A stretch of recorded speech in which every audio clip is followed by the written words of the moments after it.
hayaan nyo na ako. Hindi ko alam kung napanood nyo na to. Napanood nyo na ba to? Paki-comment muna ako for today's video. Paki-press 1 naman ako for today's video kung napanood nyo na ito. Diba? 168 viewers. Ano na? Ayan na. Hindi pa nga mag-GF. Magbabasa muna ako ng reaction video, ng mga comments. May timeline ng mga toxic bashers. Ang tatangan nila.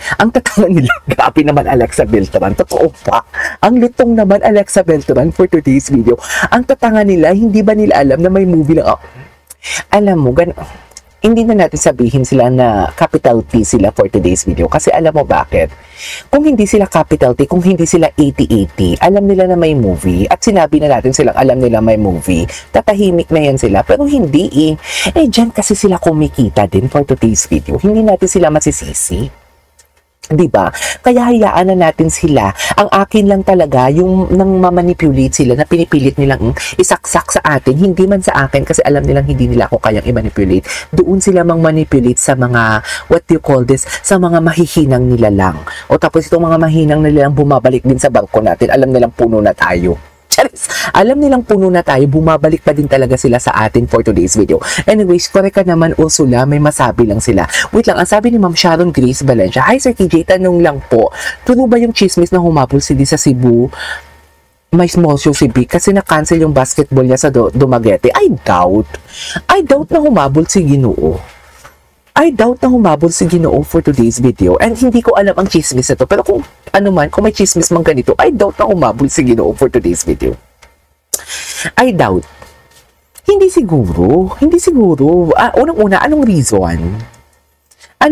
Baka naman kasi may mga ibang engagement sa Ginoo na conflict sa schedule niya. Pero diba, ano kayang schedule yung conflict sa kanya? Kasi diba, dream niya talaga ang basketball. Diba? Dream niya talaga, childhood dream niya talaga yung basketball for today's video. Pero ano kaya yung rason? Siyempre, sasabihin naman ng basher. Siyempre, pagtatanong tayo dito, gagawa nila yun ng content. Nagpunta kasi sa Australia si Ginoo kasi na-hospital si Alleged girlfriend. Sige, pagbigyan natin yung pagkakadilulo nila. Unahan ko, kung may manonood man dito ng basher, sasabihin ninyo ha, di ba may tanong ako, diba? Na parang na-cancel ang ni Ginoo. Na-cancel, hindi nagpunta basang-basang na natin sila. Unahan na natin sila. Okay lang. Okay lang, unahan na natin sila for today's video. Basang-basang na natin sila. Sasabihin natin, diba? Bakit na-cancel kaya ang basketball ni Ginoo? Siyempre, may pumasok na idea sila. Na-cancel ang basketball ni Ginoo. Gawa tayo ng kwento. Na-cancel ang ni Ginoo kasi nagpunta siya ng Australia kasi na-hospital si Alleged girlfriend. Charis! Na-cancel ang basketball ni Ginoo kasi lumipad siya, emergency, pumunta siya doon sa Australia kasi natay si Alleged girlfriend. Charis! Ganon ang ichika doon. Ano ngayon? Basang-basa ko na kayo mga bakla kayo for today's video. Wala kayong maluloko. Di ba totoo naman? Malay natin, di ba? Pumunta talaga si Ginoo sa Australia kasi natay yung alleged girlfriend. Di ba? Yung allegedly girlfriend. Nakakaloka no, nataila yung alleged girlfriend pumunta. Uy, pasensya na sa mga what do you call this, sa mga kumakain dyan. Yan lang talaga yung pumasok sa utak ko for today's video. Nagpunta si Ginoo, iniwan ang basketball na dream niya kasi doon siya pumunta sa Australia kasi nga nakaramdam ng pagtatae ang alleged girlfriend. Hindi nyo kaya yan. Uunahan ko na kayo. Yan yung pinakagrabe ha.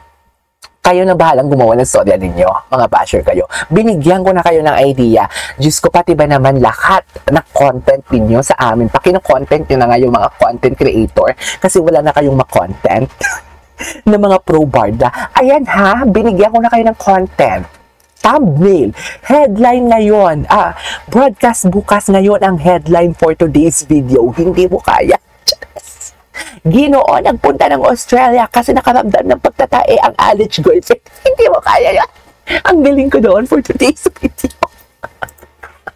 Inunahan ko na kayo. Ayan na for today's mga malandi kayo. O diba? Bar the day, diba? Alam mo, sinasabi ko sa inyo, para hindi kayo ma-stress. Alam na din naman talaga natin na hindi totoo ang mga binabato nilang salita. Bakit hindi totoo? Kasi hindi naman nagsasalita si Barbie, hindi naman nagsasalita si David. Tsaka tanggap din naman natin talaga, di ba? Tanggap talaga natin for today's video kung ano man yung estado nila ngayon at kung magiging estado nila. Tanggap natin because minahal natin sila real or real. Tama? May relasyon man sila before and yan yung sinasaksak ko sa utak nila na mga basher na minahal namin sila na may mga boyfriend and girlfriend sila respectively before. Lalo pa ngayon na single sila. At yung mga sinasabi niyo may girlfriend sila, hindi naman nila sinasabi na may girlfriend sila. 'Di ba? And may boyfriend sila. So, 'di ba? Hindi ko alam kung saan nanggagaling yung himutok ninyo for today's video. Pero huwag nating kalimutan na ang Ginoo na cancel ang basketball yan, ha? Ayan.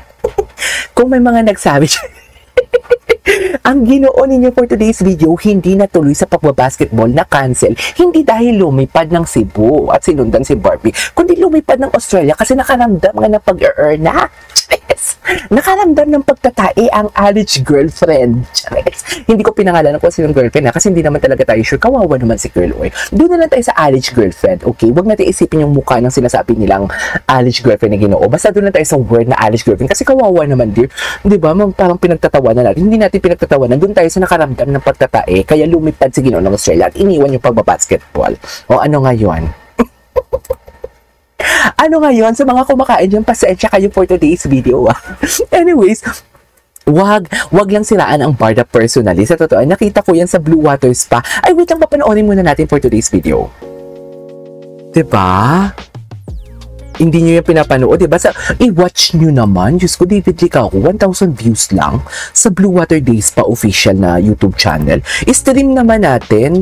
Yan yung sinasabi ko sa inyo, kahit yung I Think I Love You, i-stream natin, kahit napakinggan na natin, na-watch na natin, i-stream natin para ma-recommend siya, madagdagan ang views natin sa internet, ma-recommend siya sa algorithm. It's not all about na napakinggan ko na yan. Hindi yan eh. Kaya nga linalagay yan sa YouTube para i-stream, para makita yung engagement. Tapos kung makita nila magandang engagement, ilalabas sila agad yung music video.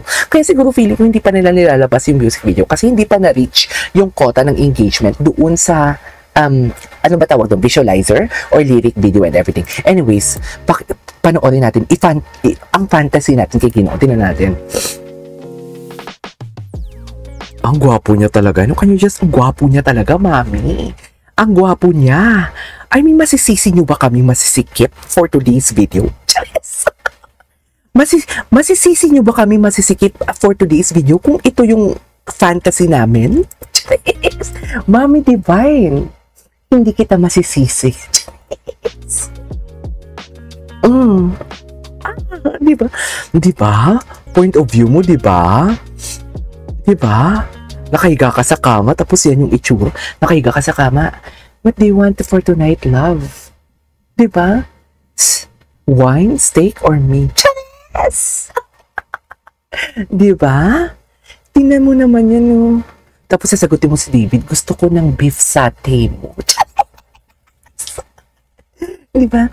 David, gusto ko ang beef satay mo for today's video. Hoy, hindi natin isa-sexualize si David Licao ko for today's video. Sinasabi ko sa inyo talaga, hindi natin siya isa-sexualize.